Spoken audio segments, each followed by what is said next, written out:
성숙과 미성숙의 차이라는 제목을 가지고 우리 말씀을 생각하고자 합니다. 우리가 좋은 신앙, 가장 좋은 신앙은 어떤 신앙이 가장 좋은 신앙이냐? 우리 일반적으로 이야기할 때 그렇게 얘기를 합니다. 그분은 정말 교회 일을 아주 열심히 다니셔. 지금은 그런 표현을 안 하지만 가끔 제가 얘기를 합니다만, 여러분 주동집사, 주동권사, 주동장로 뭐 이런 얘기를 전에는 우리가 흔히 그런 표현을 했습니다. 주동집사라는 말이 무슨 말이에요? 그 교회를 자기가 주동한다는 거예요. 지 맘대로 한다는 게 주동인 거죠. 그래서 사실 우리가 보면 바람직한 말은 아닌데, 그런데 주동장로, 주동권사, 주동집사 하던 분들이 과연 믿음이 좋았냐? 우리가 일반적으로 얘기할 때는 그 사람들은 교회가 살고 교회밖에 모르고 열심히 교회에 참석하고 새벽 예배 한 번도 빠지지 않고 새벽 예배 잘 지키고 또 열심히 헌금하고 이러면 여러분 우리가 믿음 좋은 사람이다, 이렇게 이야기를 합니다. 어쨌든 신앙이라고 하는 것은 그 사람의 보이지 않는 것이고요. 그 사람의 마음속에 영으로서 하나님과의 관계이기 때문에 우리가 알 수가 없는데, 단지 신앙생활을 하고 있는 그 사람의 행위적인 것, 생활적인 면을 우리가 볼 때에 좋은 신앙이다, 이렇게 생각을, 이야기들을 우리는 합니다. 그렇게 평을 하죠. 한마디로 말하면 헌신을 하는 그 모습을 보면서 우리가 좋은 신앙, 가장 좋은 믿음이다라고 이야기를 합니다만은, 정말 우리가 좋은 신앙이 어떤 신앙입니까? 하나님 앞에 헌신하는 그런 믿음이, 진정한 헌신적 신앙이 하나님 앞에 좋은 믿음인 줄로 믿습니다. 헌신이라고 하는 것이 뭐겠어요? 자기의 소유, 내가 소유한 것 무엇입니까? 내 몸과 마음과 물질과 시간과 내 가지고 있는 재능과 이 모든 것을 즐겁고 기쁜 마음으로 하나님 앞에 바치며 우리가 하나님 앞에 하나님의 영광을 위하여 살아가는, 바로 그것을 우리는 헌신이라고 그렇게 말합니다. 이런 신앙이 바로 신앙의 성숙과 미성숙의 어떻게 보면 분기점이다 할 수가 있겠습니다. 그렇기 때문에 헌신하는 신앙이 가장 성숙한 성도요, 또 가장 하나님 앞에 큰 은혜를 받는 행복한 성도라, 성경은 우리에게 이렇게 말씀을 해주고 있는데, 더 나아가서 우리가 장차 하나님의 나라에 이르러서 영원한 상급을 얻게 될 영광스러운 바로 성도, 이 성도가 어떤 성도입니까? 하나님 앞에 헌신하는 성도들이다 라고 하는 것입니다. 사도 바울은 로마서 8장에 이렇게 말합니다. 생각컨대 현재의 고난은 장차 우리에게 나타날 영광과 좋게 비교할 수가 없다. 지금에 당하는 현재의 고난, 어려움, 역경, 이것은요 장차 우리에게 나타날 영광과 좋게 비교할 것이 못 된다는 거예요. 물론 그리스도를 위한 고난과 역경도 포함이 되겠지만은, 우리가 하나님 앞에 헌신이라고 하는 이러한 삶을 살아가는 성도에게 있어서 지금 우리가 당하는 여러 가지 많은 어려움들, 신앙생활 하면서 열심히 하나님 앞에 일을 하다 보면 칭찬받기는 어렵고, 열심히 일하는 사람들을 보면은 되게 보면 시기하고 질투하고, 교회 내에서 이런 것들이 아주 비일비재합니다. 어느 교회나 마찬가지로 열심히 일을 하려고 해도 그 사람을 오해하는 일들이 많지 않습니까? 사탄이 자꾸 그런 것들을 태클을 거는 것 아닙니까? 그러나 진정 하나님의 은혜를 받은 사람이라면 내가 하는 이 헌신의 삶을 중단하지 않지 않습니까? 끝까지 하나님 앞에 달려가고, 이런저런 여러 가지 어려운 고난이나 역경이나 이 모든 것들은 주를 위해 살아가는 이 삶은 장차 우리에게 나타날 영광과 비교할 수가 없는 것들이다. 안타깝게도 많은 성도들이 헌신하는 신앙에 대해서 우리가 거부적인 반응을 나타내는 그러한 사람들이 많습니다. 요즘에 보면은 우리가 그런 어떤 이야기들을 많이 합니다. 헌신하고 봉사하고 우리가 하다 보면 언젠가 우리 교회도 그랬죠. 뭐 교회 청소하는 거를 당번을 짜가지고 하자 하니까 어떤 분들이 그럽니다. 우리도 교회에서 나는 정말 지금까지 곡숙교회 했으면서 그때의 이야기하던 그 얘기가 정말 가슴에 마음이 아팠던 거예요. 우리가 사람을 사가지고 청소를 하자 한번 그랬어요. 누가 그랬는지는 잘 기억은 안 나요. 근데 그 얘기에 내가 했다 그러면 여러분 회개하시길 바래요. 언젠가 그랬어요. 우리가 교회 청소하자니까 나는 못하니까 나는 돈 내겠다는 거예요. 근데 그 양반 지금 거지가 됐어요. 그런 말 했던 양반이 지금 거지처럼 살아요. 뭐 거지라고 그래 내가 좀 미안하지만은 나 그 말을 듣고 난 깜짝 놀랐어. 우리 교회가 못하면 누구라도 우리 교회에서 청소 못할 사람이 있겠냐. 정말 그때는 마음이 그랬어요. 어떻게 하나 보자 하고 했어요. 그런데 그래도 조를 짜가지고 청소를 하는 거예요. 청소하시는 분들 와보면 어떤 때는 두 분도 하지만은 어떤 때는 한 분도 할 때가 있는데 정말 여러분 측은하기도 하고 힘들기도 하고 더 여름에는 덥고 겨울에는 추운데 그래도 하나님의 교회에 와서 이렇게 일하시는 분들을 보면은 감사하고 반갑고 고맙습니다만은 우리가 정말 이 교회 일을 하면서 그렇게 우리가 그렇게 해야 되겠느냐. 하나님 앞에 헌신을 여러분 어떠한 일이 있더라도 하나님 앞에 믿음으로 살아가는 이 삶에 대해서 헌신에 대해서 거부하지 말고 헌신에 대해서 중단하지도 말고 하나님 앞에 끝까지 농런하는 저와 여러분이 되시기를 바랍니다. 우리가 한번 생각해 보십시오.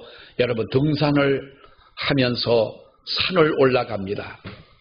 평지를 오랫동안 걷기도 힘들지만 산을 올라간다는 것이 얼마나 힘듭니까? 언제 한번 제가 요 뒤에 있는 칠보산을 가라농군학교 뒤쪽에 있는 그 조그만 산입니다만 거기로 올라가는데요. 끝까지 올라가니까 거기도 올라가기가 싫은 거예요. 거기도 뭐 용문산도 올라가 보고 여기저기 다니면서 보았습니다만은 1000m가 넘는 산도 올라가 보고 다녔는데 어느 날 한번 이 산을 올랐는데 거기를 올라가기가 싫은 거예요.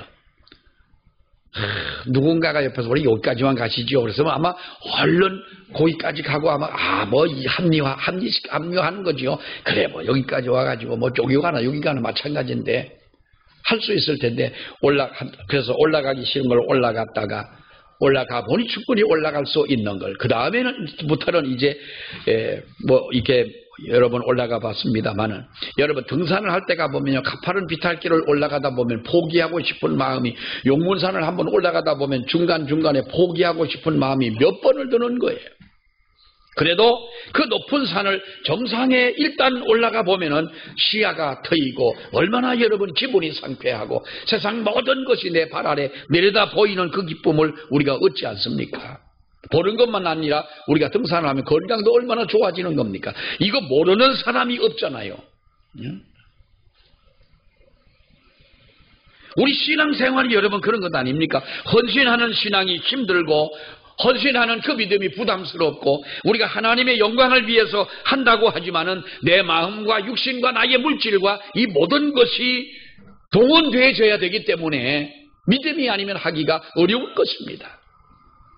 그러나 그런 하나님 앞에서의 우리가 그런 성숙된 신앙에 도달하게 된다면 하나님께서는 분명 우리에게 영원하신 하나님의 축복과 영광이 우리 눈앞에 전개가 되어지는 것이고 내가 너희들에게 이것을 부어주겠다라고 하는 것입니다. 이것은 가능성이 있는 것이 아니라 살아계신 하나님의 100% 보장하신 불변의 약속이 아니냐 하는 거예요. 이왕에 우리가 신앙생활 하는 거, 더구나 우리가 한 번밖에는 주어지지 않은 우리의 인생을 살아가면서 내가 하나님의 곡숙교회라고 하는 이 교회를 우리가 섬기면서 하나님 앞에 헌신적인 믿음을 가지고 살아갈 때에 진정 우리는 하나님 앞에 인정받는 이러한 믿음이 돼야 되지 않겠느냐. 어떤 분은 그럽니다.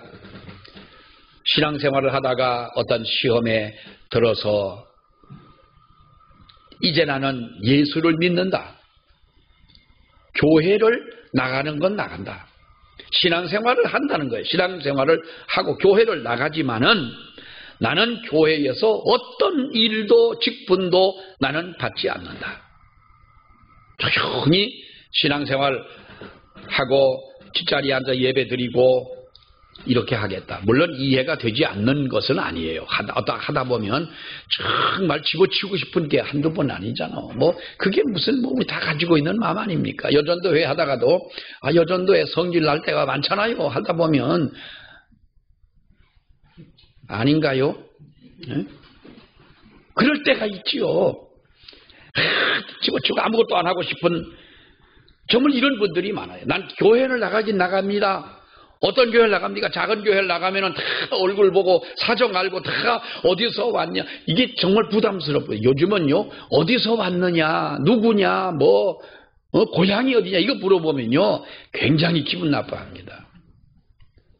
우리 카페도 어떤 때 보면 옛날에는 양평군 여주군에는 여주시지요. 여주시 양평군은 그저 코로나 환자가 별로 없어서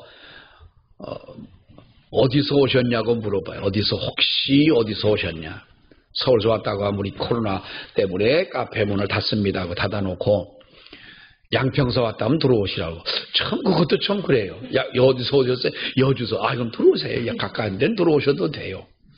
서울서 왔다고 우리가 아까 코로나 때문에 잠시 문을 닫습니다. 죄송합니다. 누가 들어오면 어디서 오셨냐 물어보면 기분 나쁘잖아요. 그러니까 그렇게 묻지 마시고 그저 문을 열고 들어왔으면 할 수 없고 밖에 있으면은 코로나 때문에 지금 문 닫았습니다. 그러면 되는데 우리가 요즘 사람들을 여러분 보세요. 그러니까 다른 사람들에게 나를 노출하기를 싫어하는 거예요. 그러니까 작은 교회 안 나가고 큰 교회에서 몇천 명 모이는 교회 뒷자리 가서 가만히 앉았다 가면은 누군지도 모르고 왔다 갔는지도 모르잖아요. 여러분 그런데 생각해 보십시오. 신앙생활을 과연 우리는 아무것도 하지 않고 아무것도 맡지 않고 아무것도 참견하지 아니하고 그렇게 생활할 수가 있겠냐. 그런 믿음을 과연 우리는 가질 수가 있겠냐 하는 거예요. 여러분 보세요. 전쟁이 일어났습니다. 전쟁이 나는 전쟁하거나 말거나 난 가만히 있을게요. 머리에 폭탄이 떨어지면 할 수 없어서 난 가만히 있을게요. 요래고 앉아있는 사람은 없습니다. 집에 불이 났습니다. 난 성질나서 가만히 있을게요. 물 한 바가지 안 끼얹고 나는 가만히 있을게요. 그렇게 됩니까? 우리가 지금 타고 가는 배가 옛날에 우리 선배들하고 소양댐에서 배를 타고 갔는데 이 한 10대 명이 타고 갈 수 있는 큰 뒤로 놓아놓는 배가 있어요. 이렇게. 제가 그거 기술자입니다. 배차. 기술자라기보다는 잘 짓습니다. 내가 이 배를 몰고 가는 거예요. 선배들은, 친구들도 한 7, 8명이 앉아있는데 한참 중간에 가다 보니까 배 밑에서 물이 펑펑펑펑 올라오는 거예요. 그냥 가면 어떡하겠어요? 뻔할 뻔짜지요. 소양 때문에 가라앉고 말지요. 수영들은 다 할 줄 아는 사람들이니까 그저 저들끼리 나가면 그랬겠지만 배가 일단 가라앉게 생겼어요. 가라앉는다기보다 물이 막 올라와요. 그러면 내가 타고 가는 이 배가 물이 새 올라와 가지고 침몰하게 됐는데 난 그냥 가만히 있을게요. 옆에 있는 놈 때문에 성질 나가지만 가만히 있는다. 여러분, 이러한 사람은 우리가 심리적으로 그러한 것은 견딜 수가 없고 가만히 있을 수가 없습니다. 성령이 내 마음속에 들어와 나를 부추기고 내 가슴을 뜨겁게 하고 하나님이 나를 어루만지시고 성령이 나에게 말씀하시고 하나님께서 역사하시는데 나는 안 맡을게요. 가만히 있을게요. 이게 되느냐는 거예요. 오늘 본문은 우리에게 헌신의 신앙이 과연 어떤 것이냐. 헌신하는 믿음이 어떤 것이냐. 그리고 그 헌신에 뒤따라오는 하나님의 영광과 축복과 은혜가 무엇이냐라는 것을 우리에게 말씀을 해줍니다. 아무쪼록 우리가 이 말씀을 보면서 우리 헌신 예배를 드리는 한나 여전도회 성도들, 우리 여전도회와 우리 모든 성도들에게 우리도 하나님 앞에 헌신하는 이 신앙에 도달하는 이런 믿음이 있기를 축원합니다. 오늘 이 성경에 보면은 성막이라고 하는, 하나님께서 이스라엘 백성들에게 성막을 지으라고 하는 명령을 하십니다. 그리고 이스라엘 백성들이 하나님 앞에 헌신하는 그 모습을 볼 수가 있는데요. 여러분 보세요. 출애굽한 이스라엘은 광야 생활을 시작을 합니다. 낮에는 구름 기둥이, 밤에는 불 기둥이, 아침에 일어나 나가보면 만나가 떨어져 있고, 고기가 먹고 싶다고 하면 메추라기가 날아오고, 여러분 이런 생활만 한다면야 이거 우리가 벽시 넣을 필요가 있습니까? 감자 심을 이유가 있습니까? 가만히 있기만 해도 먹고 사는 이 생활이 얼마나 행복하고 좋았겠느냐. 그러나 과연 그러냐? 여러분 이들은 난민의 행렬인 거예요. 난민인 거예요. 지금 이스라엘 백성들이 얼마나 고달픈지를 몰라요. 전기가, 우리 집에 전기가 어떻게 이 가스가 들어와서 보일러는 돌아가지만은 온수는 아직까지도 이제 그 심야 전기를 쓰는데요. 이게 오래돼서 그런지 어쩐지 아무튼 어떤 때는요 사탄이 역사하는 것처럼 막 도르르 되는 소리도 나다가 어떤 날은 전기가 물을 틀어보니까 물이 안 나오는 거예요.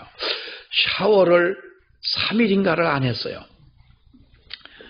기분 좋았겠죠. 겨울이니까 물론 참을만도 했지만 얼마나 찝찝한지를 몰라요. 3일 동안 더운 물이 안 나오는 동안에 머리를 감으려고 해도 찬물에다 하면은 그 곤란하잖아요. 그러니까 물을 데워가지고 부어서 한번 생각을 쭈그리고 앉아가지고 세숫대에 물을 담아가지고 그걸 뒤집어 쓰고 머리를 감고 이 짓을 하려니 아이고, 물 틀으면 더운 물 나고 하는 게 얼마나 여러분 좋아요. 우리가 잠깐도 그런데 이스라엘 백성들이 40년 동안 난민의 생활을 한다고 할 때 그게 행복한 겁니까? 메추라기 떨어지고 만나가 내려지고 구름기둥 불기둥이 하나님이 동행하는 것을 보여줬지만은 사랑하는 여러분 그들의 삶이 얼마나 고달팠겠느냐 하는 거예요. 젊어서 우리들이 텐트를 가지고 가서 텐트를 치고 거기에서 우리가 여행을 하고 이렇게 옵니다. 여러분 3박 4일 혹은 4박 5일 동안 여행을 하고 오면 아주 잘 놀다가 오고 아주 편안하고 그런가요? 온몸이 쑤시고요. 여행 갔다 오면은요 얼굴도 새카맣게 타가지고 온몸이 쑤시고 사흘 동안 갔다 왔는데 어떤 때는 10일 동안 있어도 피로가 안 풀리고 여행이 아닌 거예요. 이런 삶을 살아가는데 여러분 그때에 하나님은 모세에게 이스라엘 백성들에게 말씀하라고 하면서 뭐라고 그럽니까? 너희는 성막을 건축을 해라는 거예요. 기가 막혀도 분수가 있는 것이지. 아니 이 상황에 지금 하나님이 성막을 지으라고 하느냐? 근데 성막이 뭡니까? 성막은 하나님의 임재를 상징하는 하나의 천막이었지요. 즉 하나님을 만나는 천막인 것입니다. 그래서 이것을 회막이라고 그렇게 말을 하는데 회막이라고 하는 말이 영어에 보면은 텐트 오브 미팅이라고 그랬어요. 텐트에서 하나님을 만나는 곳이다. 이것이 회막이라 이렇게 말했는데 여러분 하나님께서는 이스라엘 백성들에게 성막을 통해서 늘 그들과 함께 하십니다. 그리고 성막이 행진할 때는 백성 앞에서 모든 이스라엘 백성을 선도를 했고요. 그들이 가다가 이제 천막을 치고 잠을 자고 거기서 머무를 때에는 센터가 됐던 것이죠. 가장 중앙에 이것을 뒀습니다. 어쨌든 간에 하나님께서 좀 편안하고 가나안 땅에 들어가서 그들이 생활에도 여유가 있을 때에 성막을 지으라고 한다면 얼마든지 할 수 있는 일이지만은 아니 지금 성막을 지을 입장이냐 하는 거예요. 근데 그때에 이 성막을 지으라고 그런 것입니다. 여러분 그럴 때에 이스라엘 백성들이 어떻게 헌신을 합니까? 우리가 성경을 보면은요, 오늘 본문 1절로 7절에 있는 말씀에 보면은 이 기록을 읽어보면은 당시에 그들이 헌신하는 모습이 어땠느냐 하는 것을 우리가 볼 수가 있는데, 부살엘과 오홀리압이라고 하는 사람은 기술자입니다. 작업을 하고 이 성막을 만들고 하는데, 이스라엘 백성들은 열심히 연신 자기들이 그들 앞에, 모세 앞에 이 헌물을 가지고 나와서 이렇게 헌금을 하는 모습을 볼 수가 있습니다. 그런데 이스라엘 백성들이 이 모세 앞에 가지고 온 이 헌물이 얼마나 많은지, 부살엘과 오홀리압이라고 하는 이 사람들이 일을 하는데 이스라엘 백성들이 하도 가지고 오니까 일이 되지 않을 만큼 그들이 가지고 왔다는 거예요. 그러니까 그들이 모세에게 말을 합니다. 백성들이 너무 많은 것을 가지고 와서 일을 할 수가 없습니다. 더 이상 가지고 오는 것을 좀 중단하도록 해 주십시오. 4절 5절에 보면은 그렇게 말하죠. 그러니까 모세가 뭐라고 말했습니까? 백성들에게 가져오는 것을 그만 좀 가지고 왔으면 좋겠다. 네? 여러분, 이것이 당시의 광야에서 이스라엘 백성들이 하나님 앞에 헌신하던, 어떻게 보면 헌신하는 신앙의 결정체라고 볼 수가 있는 겁니다. 자, 그럴 때 하나님께서는 그와 같이 광야에서 헌신하는 이들에게 여러분 어떻게 하십니까?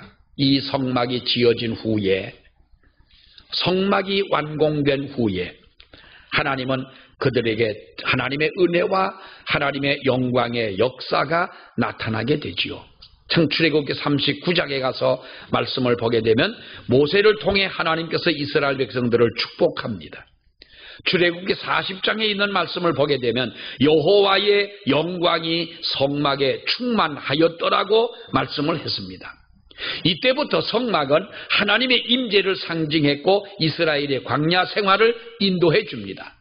그때부터 낮에는 구름 기둥이 덮이고 밤에는 불 기둥으로 그들을 보호했다라고 하는 것입니다. 40년 동안 그들이 실은 신발이 헤어지지 아니하고, 옷이 헤어지지 아니하고 신발이 떨어지지 아니했더라. 이것이 여러분, 그들이 성막을 짓고 난 후에, 헌신한 후에 주신 하나님의 은혜였다고 하는 거예요. 우리가 실천할 헌신적인 신앙은 어떤 신앙이겠습니까? 여러분, 이스라엘 백성들이 성막을 건축하는 이 헌신적인 모습을 보면서 오늘 우리는 과연 어떠한 신앙생활을 해야 하느냐라는 것이죠. 첫째는 자원하는 헌신입니다. 여러분, 하나님 앞에 우리가 기도합시다 해가지고 기도 나오는 거 아니에요. 물론 그래도 기도하자고는 해야 되지요. 주일 지킵시다, 성수주일 합시다. 아무리 해도 성수주일 하느냐? 은혜를 받은 자만이 할 수 있는 것 아니에요. 나도 다 알아요. 우리 주님도 하시고. 전도합시다. 교회에서 제일 많이 하는 말이 뭐겠어요? 기도합시다, 전도합시다, 열심히 신앙생활 합시다, 주일 성수합시다, 헌금합시다, 이런 얘기 많이 합니다만은 무엇이 있어야 하는 겁니까? 하나님이 할 수 있는 은혜를 주셔야 할 수 있는 줄 믿습니다. 이 말을 풀어서 말한다면 자원하는 헌신이라 이렇게 볼 수가 있겠는데요. 여러분 보세요. 이스라엘에게 성막에 필요한 물품을 바치도록 명령을 했다라고 하는 것도 대원칙이 뭐냐? 강요하지 않는다는 거예요. 스스로 감사하면서, 스스로 하나님 앞에 기뻐하면서 바치도록 했는데요. 우리가 성경을 보면은 출애굽기 35장에 보면 무릇 마음에 원하는 자는 여호와께 드릴지니라고 했고, 무릇 마음이 감동된 자와 무릇 자원하는 자가 와서 여호와께 드렸다. 35장 22절에 보면은 마음에 원하는 남녀가 와서 사람마다 여호와께 금 예물을 드렸으며, 또 마음의 감동을 받아 슬기로운 모든 여인들이 하나님 앞에 헌신했고, 마음에 원하는 이스라엘 자손들의 남녀마다 여호와께 즐거이 드림이 이러하였더라. 36장에 마음에 원하는 자를 부르매라고 말했고요. 오늘 36장 3절의 말씀에 보면은 거기에도 보면은 자원하는 예물을 연하여 하나님 앞에 가지고 왔다 그랬어요. 하나님은 어떤 사람을 하나님은 기뻐하실까? 하나님은 자원하는 사람을 자원병. 돈 주고 데려오는 사람을 용병이라고 그러고 억지로 끌려와서 의무를 다하는 사람은 의무병이라고 한다면 하나님은 자원하는 사람을 기뻐하시는 거예요. 기도원의 300용사와 같이 자원하는 마음을 갖는 거예요. 러시아, 우크라이나 전쟁을 하면서 물론 러시아라고 하는 그 거대한 나라가 우크라이나하고 싸움을 합니다마는 우리 마음은 어느 편이 가든가요? 여러분은 푸틴이 좋던가요? 우크라이나 대통령은 오늘 처음 봤어요. 이 전쟁 때 요즘에 그 얼굴을 처음 봤습니다마는 국방색 티셔츠를 입고 나와가지고 아주 젊은 사람이 코미디언 출신이잖아요. 그 양반이. 그런데 러시아 사람들은 지금 군인들이 전쟁을 하러 오긴 왔는데 이게 뭐 전쟁도 명분도 없고 또 이유가 없는 거요. 근데 끌려가다 보니까 전쟁터로 간 거요. 그러니까 지금 요즘에 탈영병들이 이렇게 많이 생겨. 러시아는. 근데 우크라이나는 모든 사람들이 우크라이나를 돕겠다는 거예요. 나가있던 젊은 청년들이 들어가고 오죽하면 여러분 우리 해병대 장교까지 갔으려고. 난 그 사람들 갔다 오면 그것도 웃기는 놈이요. 아니 우리나라 지키라고 장교 하라고 그랬지 우크라이나 가라고 그것도 탈영해서 참 어쨌거나 사랑하는 여러분, 우리들이 보세요. 자원하는 사람, 목숨 걸고 내가 자원하겠다고 하는 데에 그것을 이길 사람은 없는 거예요. 고린도후서 9장에 보면 각각 그 마음에 정한 대로 할 것이요 인색함으로나 억지로 하지 말지 하나님은 즐겨내는 자를 사랑하신다. 그래서 이 마음은 곧 사랑을 의미하지요.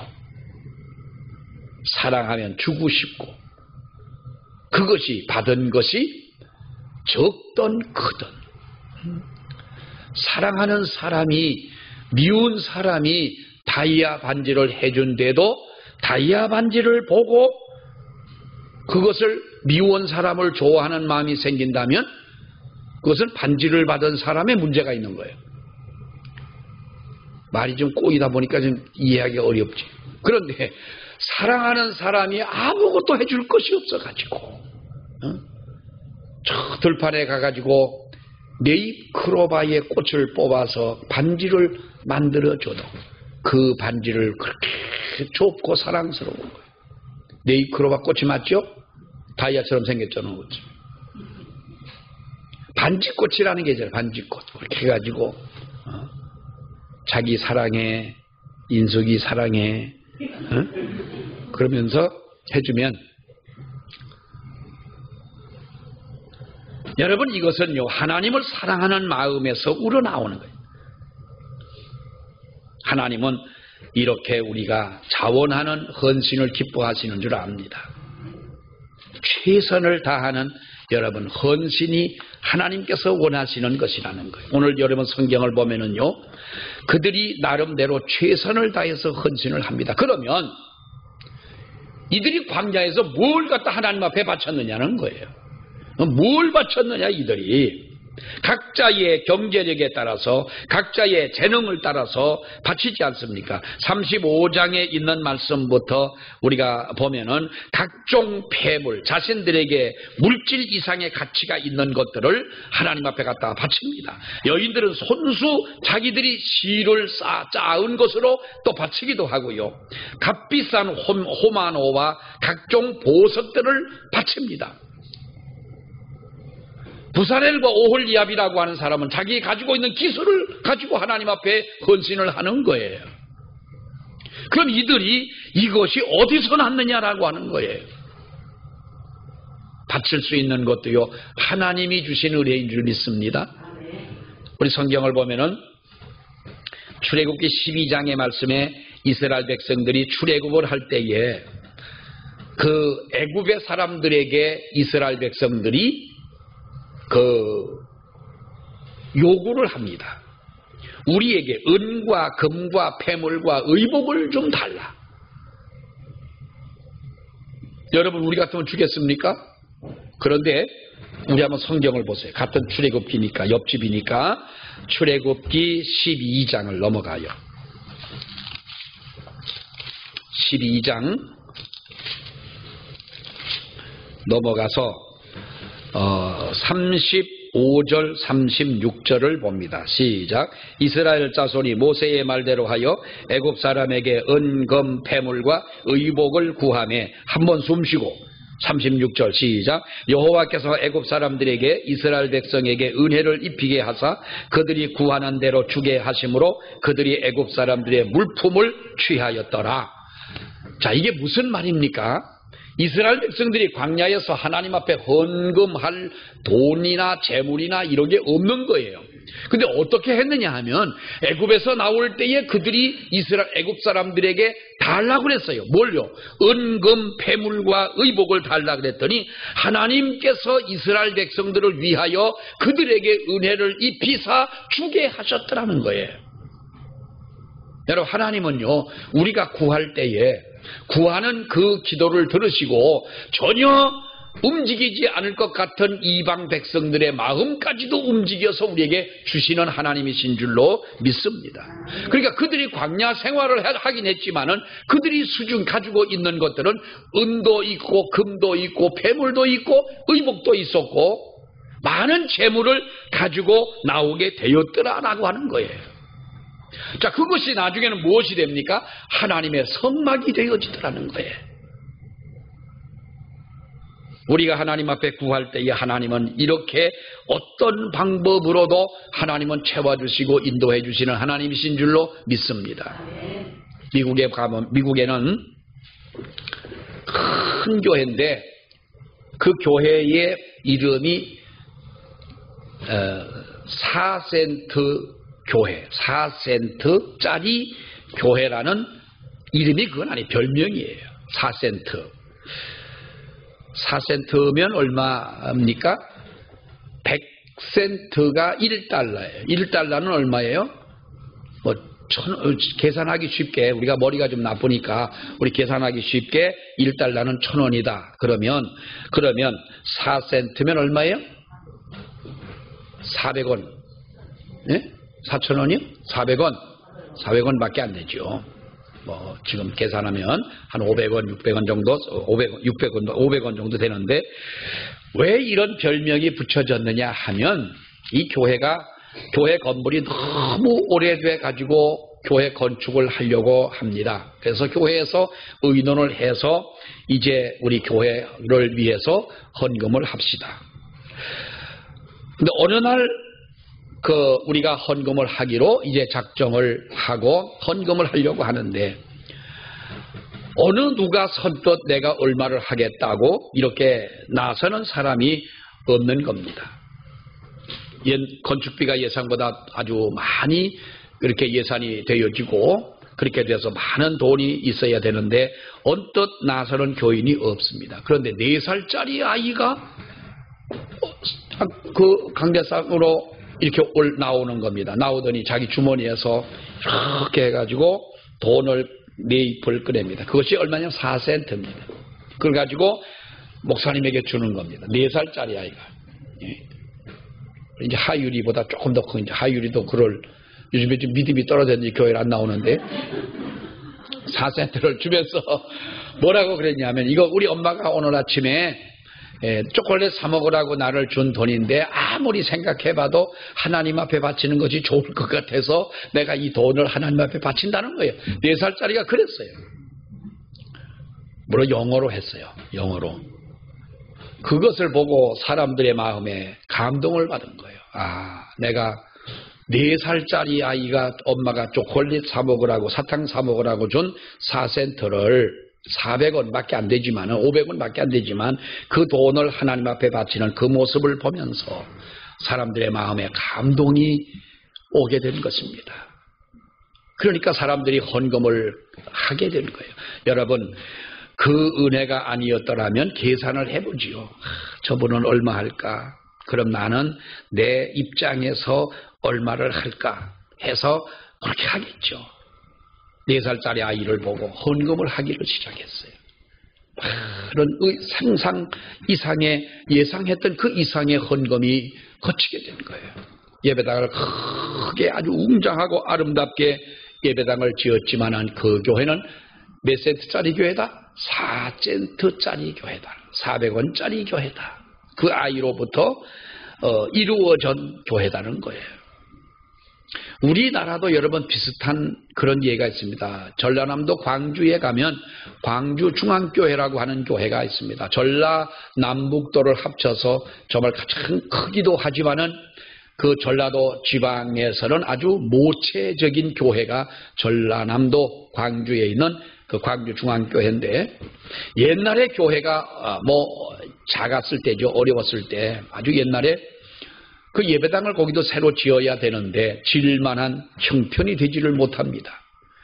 근데 양유홍이라고 하는 학생이 폐병에 걸려 죽으면서 16인가 17살 되는 이 아이가 폐병에 걸려 죽어가면서 아버지에게 뭐라고 그랬냐면, 아버지는 교회를 안 다닙니다. 이 학생만 교회를 다니는데, 아버지 내가 하나님 앞에 헌금을 하고 갔으면 좋겠는데 우리 집이 너무 가난해서 헌금할 돈이 없잖아요. 그러니까 내가 입고 다니던 외투 겉옷을 이걸 하나님 앞에 헌금을 했으면 좋겠다. 아무리 봐도 그게 감나갈 옷이 아닌 거예요. 바칠 것이 없으니까 그 중에 가장 좋은, 자기 입장에서 좋은 외투를 바쳤으면 좋겠다 그랬어요. 그 아이가 폐병에 낫지 못하고 죽었어요. 아버지가 그 아들을 장사를 지내고 와서 짐을 정리하면서 그 외투를 보니까 그 아들이 하던 말이 생각이 나서 어느 날 주일에 그 옷을 싸가지고 교회를 갔습니다. 가가지고 어느 장로님을 만나서 자기 아이의 이야기를 하면서 이 옷을, 물론 그 교회는 그 아이가 교회 나오던 아이가 죽었으니까 물론 다 압니다만은, 그러면서 그 옷을 드리면서 그랬습니다. 우리 아들이 살아있을 때 이것을 하나님 앞에 바치라고 그랬는데 나 이거 어떻게 해야 될지 모르겠다고, 그래서 하나님 바치니까 장로님이 그 옷을 받았습니다. 예배를 드리는 예배 시간에 나와서 그 옷을 보이면서 우리 교회에 나오던 학생이 죽으면서 이것을 하나님 앞에 바치라고 해서 아버지가 가지고 왔습니다. 이것을 누가 산다 하더라도 몇 푼이나 가겠습니까마는 우리 교회에 이런 아이가 있었습니다 그랬어요. 그랬더니 그 교회 교인들이 그때의 감동을 받아가지고 지금의 그 광주중앙교회라고 하는 교회가 그렇게 큰 거예요. 여러분 어느 교회나 보면은요 꼭 그런 분들이 있습니다. 헌신하는 분들, 정말로 하나님 앞에 최선을 다하고자 하는 바로 그러한 분들이 있다고 하는 거예요. 우리가 하나님 앞에 여러분 어떤 성도가 되어져야 하느냐? 우리는 하나님 앞에 성숙한 성도, 아무리 나이가 들어도 미성숙의 자리를 떠나지 못하는 그런 사람이 아니라 우리는 성숙한 믿음의 사람이 되어야 할 줄로 믿습니다. 성숙한 신앙의 사람이라고 하는 것은 하나님의 일을 하는 사람이에요. 주님의 일은 두 가지입니다. 첫째는 위대한 계명인 거예요. 이것이 뭡니까? 하나님을 사랑하고 너희가 이웃을 사랑해. 마태복음 25장에서 어떤 율법사가 와서 예수님에게 말씀할 때 가장 큰 계명이 무엇입니까? 하면서 묻지요. 내가 하나님의 율법을 지켜, 내가 이 계명을 다 지켰습니다. 그러면 너는 하나님을 사랑한다면 내 이웃을 사랑해라 하는 이 위대한 계명을 주님이 말씀하셨어요.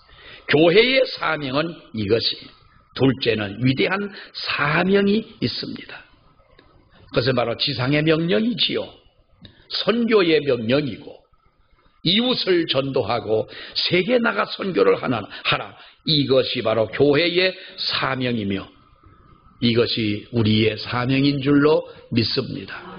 그래서 우리가 하나님 앞에 보다 더 성숙된 신앙으로 하나님을 섬기고 하나님 앞에 헌신하는 우리 모두가 되시기를 주의 이름으로 축원합니다. 기도하겠습니다. 하나님 은혜 감사합니다.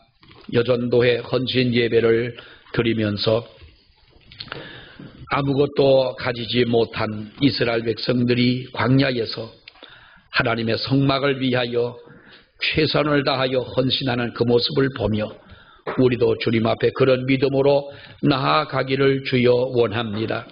우리 한나여전도회 회원들에게 큰 은혜를 허락하여 주시고 우리 모든 성도들에게도 같은 사랑과 은혜를 베풀어 주시어서 성숙된 믿음으로 하나님의 영광을 위하여 살아가는 저희가 되게 하여 주옵소서. 예수님 이름으로 기도하옵나이다. 아멘.